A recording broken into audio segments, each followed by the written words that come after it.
makundi ya kijamii, makundi yoyote yale, iwe ni watu wenye ulemavu, wanawake, makundi ya pembezoni, yote kwa ujumla lazima wawe na uwezo wa kujitetea.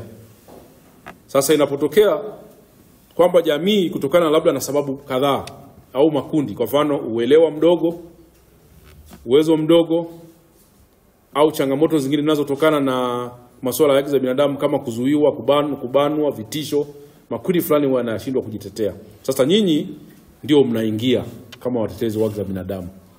Kwa mfano mtoto amebakwa, inabidi umtetee. Watu wamenyang'anywa ardhi yao, inabidi usimame kumtetea, kuwatetea.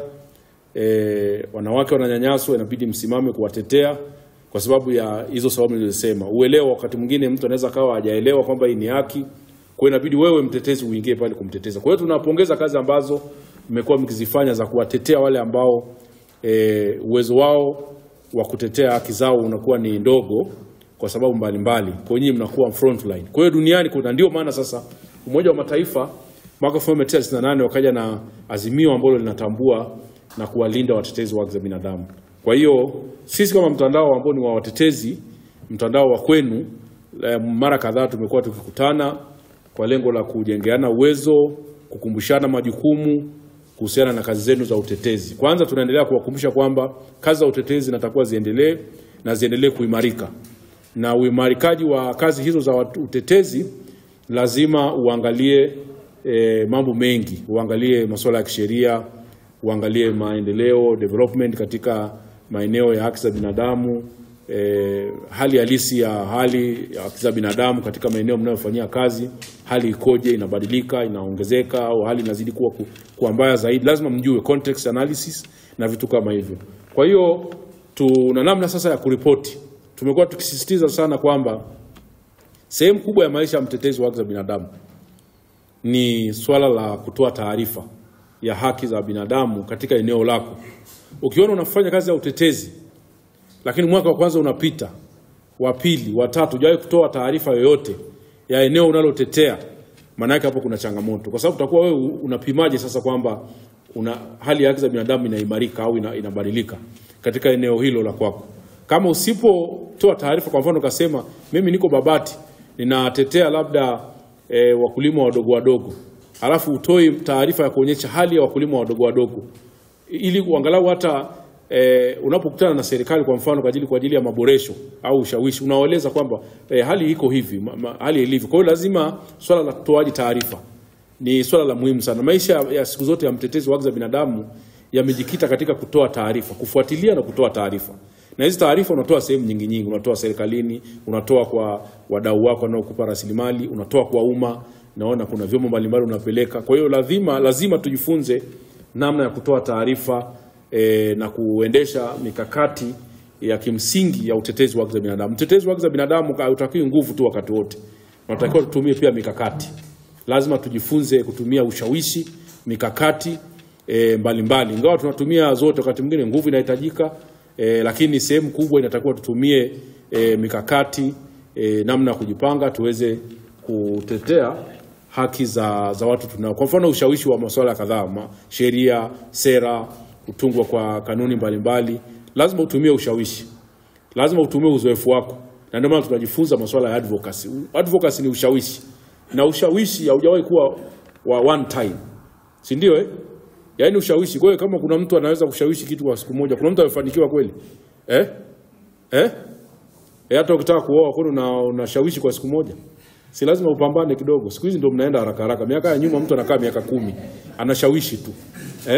Si ndio Kwa lazima ushawishi, unarudia pale. Yaani unarudia kitu kile. Yaani usione aibu kuimba wimbo ule kama kanisani sisi tunataka wimbo ulio bora. Unaimba wimbo kila siku, na sisi Katoliki ndio tunarudiaga pale, yani tunagonga mle. Yaani kila siku utasema baba yetu asifiwe, nani baba yetu jina nini, sala utairudia pale. Kila Jumapili. Unairudia kama ilivyo. Faza atasema hivyo alikaa mkate na yeye atatoa katakula mkate nini kama ilivyo kila Jumapili. Na kuna watu bado hawaelewi. Yaani kuna mtu kumwambia nani sala nani baba yetu. Kwa kwamba kila Jumapili inarudiwa kanisani, hataweza. Hata hivyo kwenye ushawishi, advocacy. unaweza kuwa unaimba kila siku jambo lile lile. Tunahitaji hivi, mtoto hivi, afanyiwe hivi, haki za mtoto. Watu hawasikii. Kwa hiyo ushawishi sio swala la kitu kimoja. Ni swala la kwenda na kurudia wimbo huo unaimba kama kasuku. Lakini mwisho wa siku kuna kitu utatoka nacho. Kwa hiyo ni muhimu sana kujua hilo kwamba ushawishi sio zoezi la siku moja. Usifikiri kwamba umeshawishi leo basi unaenda unakaa nyumbani kwako. Endelea kushawishi mpaka upate matokeo. Ukipata matokeo yote well and good, unahamia unakwenda kitu kingine. Na utetezi wa haki za binadamu hakuna utetezi unaokamilika hata siku moja. Kila unapofanya hivi utasogeza hii, jambo lingine linatokea. Kwa hiyo tuwekeze nguvu kwenye ushawishi, kwenye kufanya utafiti, kwenye kutoa taarifa. Kwa hiyo tutajifunza hapa zaidi namna ya kufanya taarifa, namna ya kusanyaji taarifa na namna mbalimbali madhara pia yanayotokana na kazi zetu. Mambo ya security, hasa mambo ya digital sasa hivi tunakwenda, lazima tuanze kujifunza mambo ya kidijitali, mambo ya akili mnembo. Sasa hivi mambo inatakiwa tujifunze. Nadhani na sisi kama watetezi tutaangalia namna ya kuanza haya madarasa kwa kupitia institute yetu ya training eza kwa online, namna ya kufundisha watetezi wa haki za binadamu masuala ya akili mnembo ili ziwafaidi pia kwenye kazi zenu. Zitakuwa zinapunguza gharama mkizifahamu, lakini pia zile ambazo zinakuja na changamoto msijue namna ya kuzikabili, kwa sababu kila kitu kinakuja na faida na hasara. Kwa hiyo teknolojia pia inakuja na madhara. Kwa hiyo mtaona changamoto. Unaona sasa hivi tunatakiwa tufanye assessment online. Zamani tulikuwa tuna print makaratasi. Hiyo ni faida. Unaona kwamba kuliko print vitu tunatumia mtandao, unapata kila kitu. Na nyinyi mjifunze sasa kutumia hivyo vitu. Watetezi tunapenda tuwe na wanachama ambao wanajua kutumia mambo ya teknolojia. Kwa hiyo mimi sitegemei leo hapa alafu wewe una assessment pale ikushinde.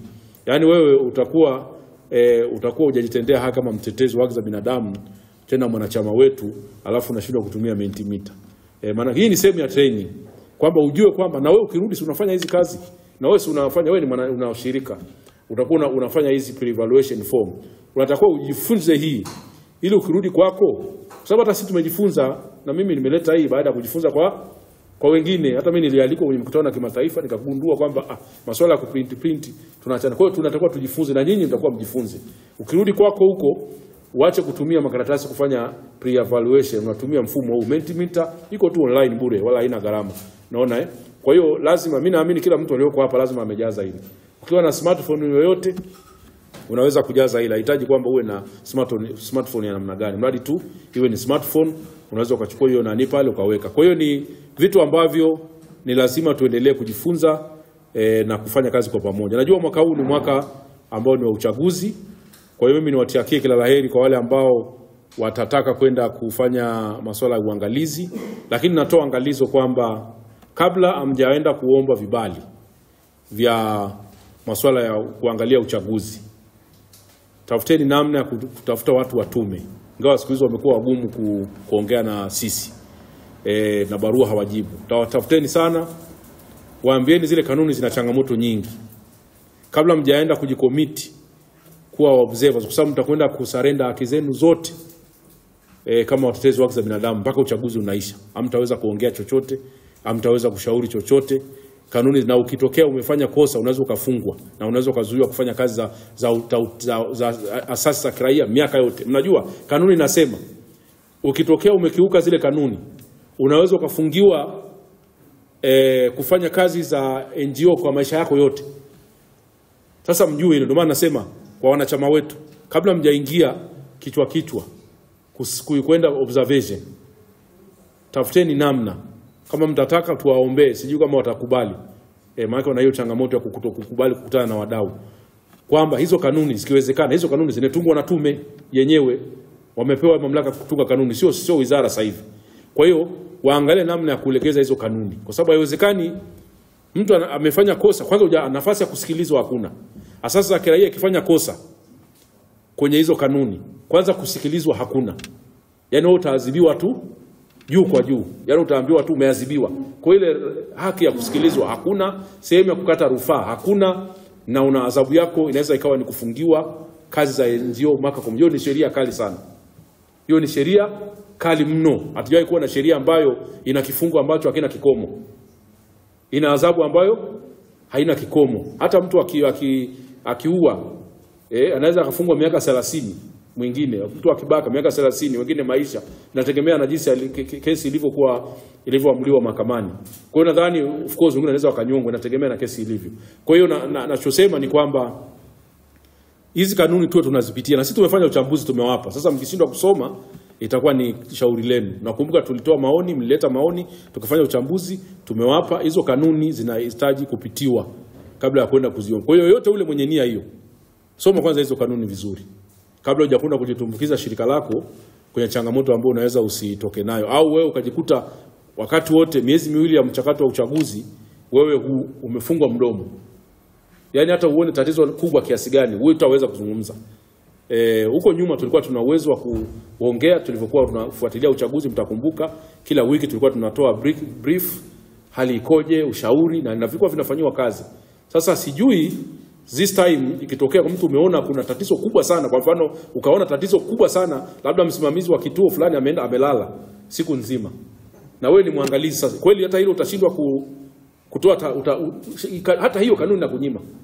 Inakunyima usiseme kwamba jamani waandishi wa habari kuna kituo hapa hakuna tusaidieni kutoa taarifa. Kuna kituo hapa cha kuandikisha kupiga kura au kupiga kura hakuna mtu. Hiyo huruhusiwi. Hata kuna kwenye Facebook yako kasema jamani niko sehemu hapa tuna masaa 3 yamepita atoni nani kituo hakijafunguliwa. Hiyo pia huruhusiwi. Utasubiri uchaguzi uishe, uandike ripoti yako, na kabla hujaitoa unaipeleka kwa tume wa kuruhusu kuitoa. Umeona sasa hiyo kwa mtetezi halisi anayejua haki zake, huko ni kusarenda haki zako. Yaani manake wewe umegeuzwa kuwa mtumishi wa tume. Alafu niwauliza wanawapa shingapi? Kwa sababu kama unataka kuifanyia kazi tume, haitakiwi wakakunyima haki zako. Unampelekea taarifa. Tungekubaliana tu kwamba kuna vitu ambavyo mtetezi muangalizi kwanza wa uchaguzi wa ndani, kwa sababu kuna mtazamaji na muangalizi. Sisi ni waangalizi. Sisi wametuita watazamaji, lakini sisi hatupasi kuwa watazamaji. NGO yote ya Tanzania ambayo ina Mtanzania haipasi kuwa mtazamaji. Unatazama nini kwenye nchi yako? Unatakiwa uwe muangalizi, na ukiona kuna changamoto unaweza ukachukua hatua. Ukawasiliana na tume kwa kutumia njia mbalimbali. Unaweza kutoa tamko likafikia tume, unaweza kutuma taarifa, njia nyingi, ili mradi umeingilia. Sisi ni watu wa Tanzania, uchaguzi ni wa kwetu. Tulidhani tuna nafasi kubwa ya kushauri